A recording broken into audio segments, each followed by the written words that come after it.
ിലേക്ക് വരാം. ശ്രീ രാഹുൽ ഈശ്വർ കൂടി ചേരുകയാണ്. ശ്രീ രാഹുൽ ഈശ്വർ, വാജി വാഹനമാണ് ഇപ്പോൾ ചർച്ചാ വിഷയമായി മാറിയിരിക്കുന്നത്. ഇതൊരു ബാലൻസിങ്ങിന് വേണ്ടിയുള്ള കാര്യമാണെന്ന് താങ്കൾ സംശയിക്കുന്നുണ്ടോ? അങ്ങനെയാണെങ്കിൽ അന്വേഷണ സംഘത്തെ തള്ളിപ്പറയേണ്ടി വരും.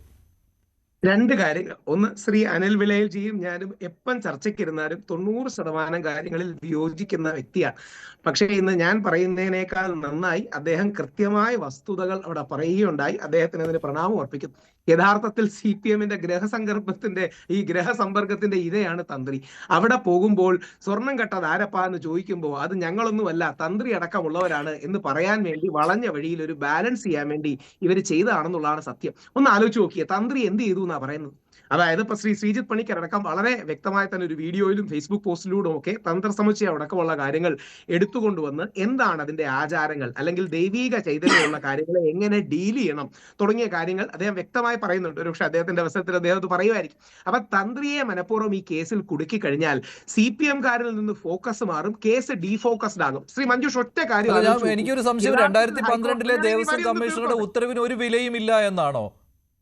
അല്ല, അതായത് ഒരു അമ്പലത്തിൽ എപ്പോഴും രണ്ട് കൈകളുണ്ട്, അത് നമ്മൾ അറിഞ്ഞിരിക്കണം. ഒന്ന് അഡ്മിനിസ്ട്രേറ്റീവ് ആണ്, ഒന്ന് റിച്വലിസ്റ്റിക് ആണ്. ഒന്ന് ആചാരപരവും ഒന്ന് അഡ്മിനിസ്ട്രേഷനുമാണ്.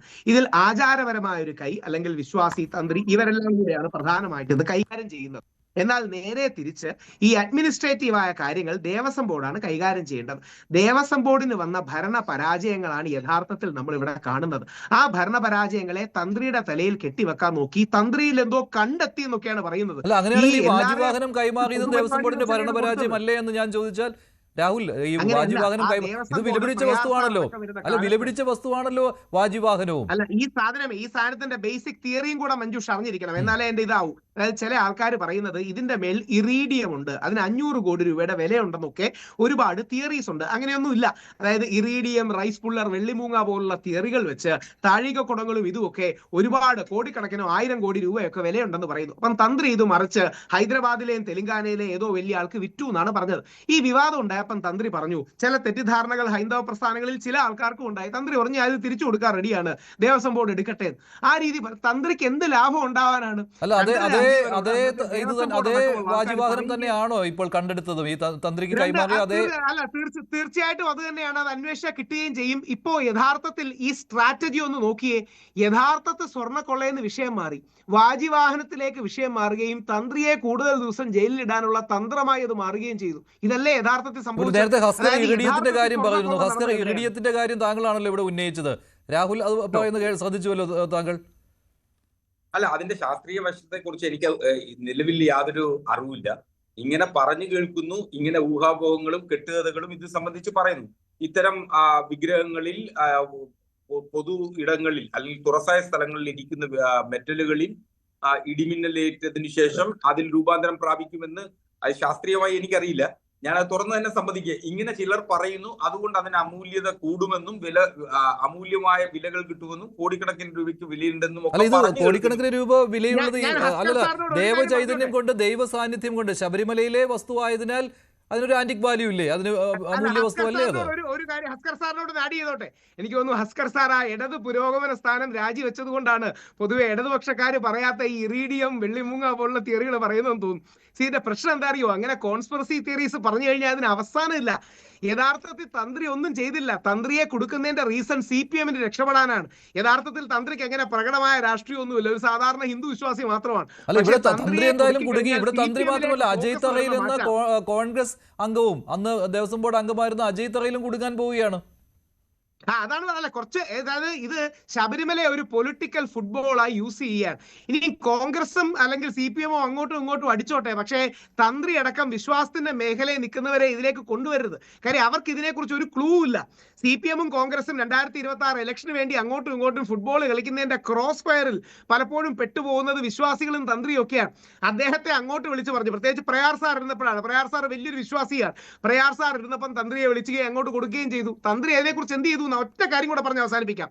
തന്ത്രിക്ക് 1 രൂപയുടെ മെറ്റീരിയൽ ബെനിഫിറ്റ് കിട്ടിയെന്ന് SIT പോലും പറയുന്നില്ല. തന്ത്രി ദേവന്റെ അനുമതി വാങ്ങിയില്ല, തന്ത്രി ആചാരാനുഷ്ഠാനങ്ങൾ പാലിച്ചില്ല എന്നൊക്കെ പറയുന്നത് IPCയിൽ വരുന്ന ക്രിമിനൽ കുറ്റമാണോ? യഥാർത്ഥത്തിൽ ആചാരാനുഷ്ഠാനങ്ങൾ പാലിച്ചില്ലെങ്കിൽ നമ്മുടെ പിണറായി വിജയൻ സഖാവിനെ അല്ലേ ആചാരാനുഷ്ഠാനങ്ങൾക്ക് ലംഘിക്കാൻ നേതൃത്വം?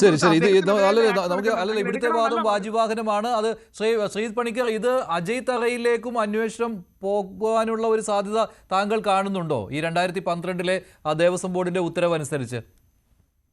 ശ്രീ മഞ്ജുഷ്, ഈ കഴിഞ്ഞ ദിവസം ഒരു ചർച്ചയിൽ ഞാനത് പറഞ്ഞിരുന്നു. കാരണം വാജിവാഹനം കസ്റ്റഡിയിൽ എടുക്കുകയാണ് എങ്കിൽ ആ വാജിവാഹനം കസ്റ്റഡിയിൽ എടുക്കപ്പെടാൻ പറ്റുന്ന രീതിയിലത്തേക്കുള്ള ഒരു തൊണ്ടി മുതലാണ് എങ്കിൽ അത് സ്വീകരിച്ചിരിക്കുന്ന ആളിനെ പോലെ തന്നെ കുറ്റം അത് കൊടുത്തിരിക്കുന്ന ആളിനുമുണ്ട്.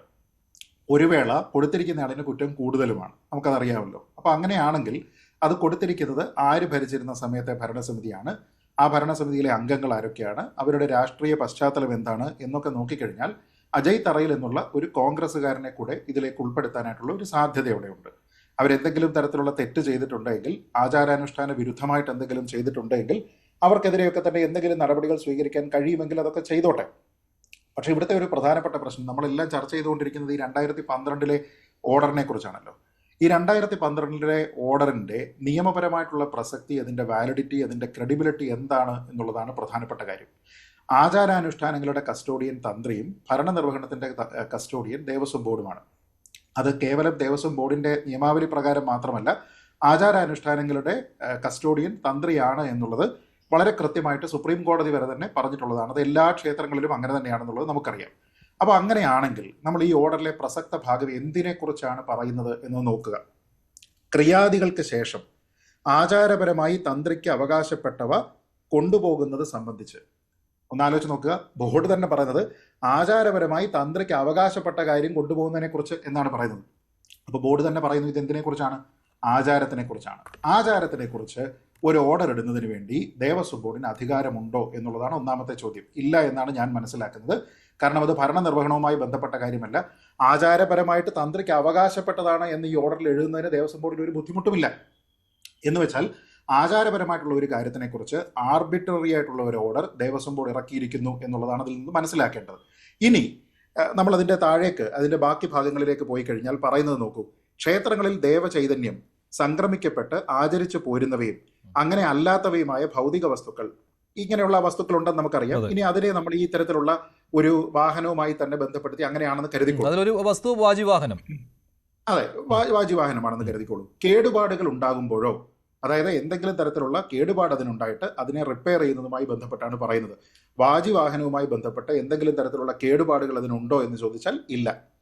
ഉയർന്ന നിലവാരത്തിലേക്ക് പരിവർത്തനം ചെയ്യുമ്പോഴോ, അതായത് അതിനെ അപ്ഗ്രേഡ് ചെയ്യണം. ശബരിമലയിൽ അപ്ഗ്രേഡ് ചെയ്തിട്ടുണ്ടോ? ഇല്ല. പകരം എന്താണ്? കൊടിമരം മാറ്റി തുല്യമായിട്ടുള്ള ഒരു കൊടിമരം വെച്ചു, അല്ലാതെ ഒരു രീതിയിലേക്കും അതിനെ അപ്ഗ്രേഡ് ചെയ്യുന്നില്ല. അത് ചെയ്യുമ്പോഴോ നിലവിലുള്ളവ ഉപയോഗിക്കാറുണ്ട് എന്നാണ് പറയുന്നത്. നിലവിലുള്ളവ ഉപയോഗിക്കുന്ന എവിടെയാണെന്നറിയോ? ഇപ്പൊ യോഗ പ്രതിഷ്ഠ, യോഗീശ്വര പ്രതിഷ്ഠ.